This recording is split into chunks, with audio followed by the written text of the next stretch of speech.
Selamat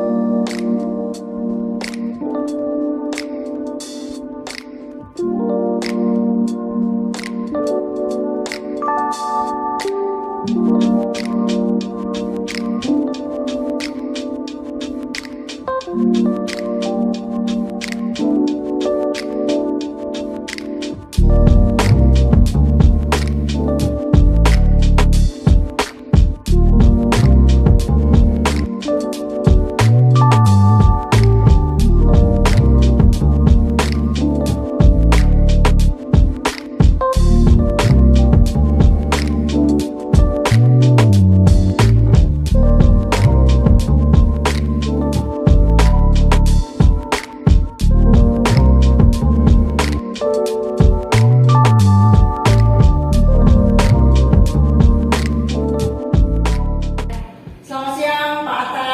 Selamat siang, Bu Dina.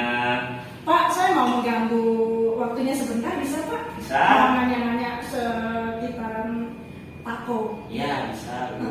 Tentang perusahaan ini Pak, Tako. Saya mau Ya. visi dan misi PT Tako itu apa sih Pak? Untuk visi misi PT Tako sendiri itu ada banyak ya. Salah satunya yaitu menjadi saluran berkat untuk semua karyawan yang bekerja di sini. Jadi Tako ini memiliki visi karena dia perusahaan keluarga, jadi dia punya visi misi untuk memberdayakan atau mensejahterakan semua yang ada menjadi stakeholder yang ada di Tako sendiri itu Bu. Oh gitu ya. Terus yang pertanyaan kedua Pak, untuk strateginya Tako Pak, kan banyak saingan tuh Pak. Ya, benar. Itu strateginya apa ya Pak untuk tetap menjadi Tako kan manufaktur yang terbesar di Indonesia ya Pak? Ya. Strateginya apa Pak? Oke, strateginya salah satu yang pertama mungkin strateginya yaitu kita mendengarkan keluhan dari konsumen Bu.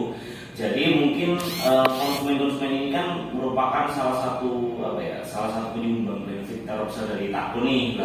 Dari konsumen sendiri ini pengennya seperti apa sih? Tako pengen seperti apa sih? Mulai dari produknya atau layanannya kah atau after salesnya atau bagaimana? Nah itu Tako mendengarkan semua keluhan tersebut.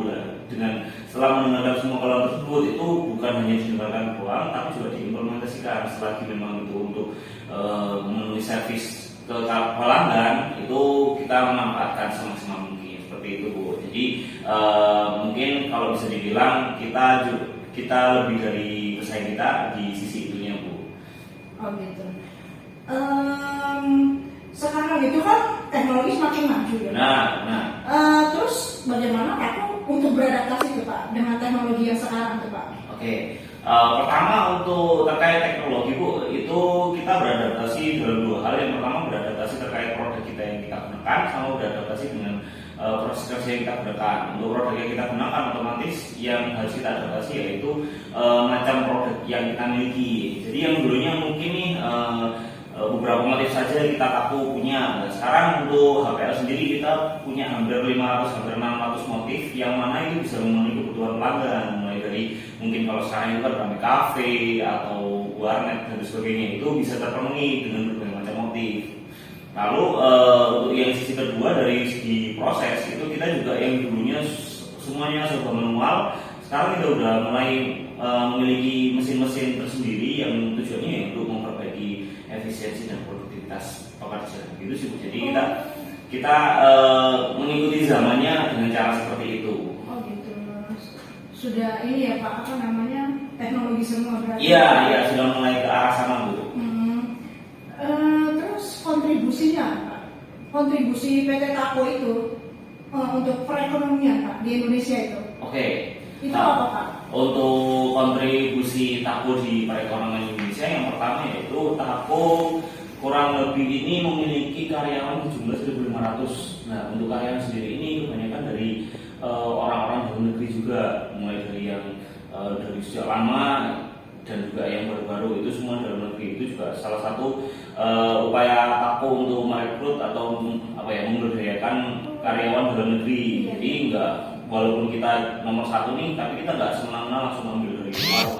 memperbaiki ekonomi yang luar atau dan sebagainya. Kita malah ngambil orang-orang yang terdekat, misalkan nih dari gudang yang ada kita sekarang, misalkan di Krian, itu kita juga memanfaatkan orang-orang di sekitar. Misalkan kita butuh tenaga harian, kita butuh untuk melakukan proses kerja yang lebih banyak, itu kita juga memanfaatkan tenaga yang di sekitar. Jadi kita memang upaya kita untuk menggerakkan roda ekonomi bukan hanya untuk karyawan tapi untuk masyarakat di sekitar.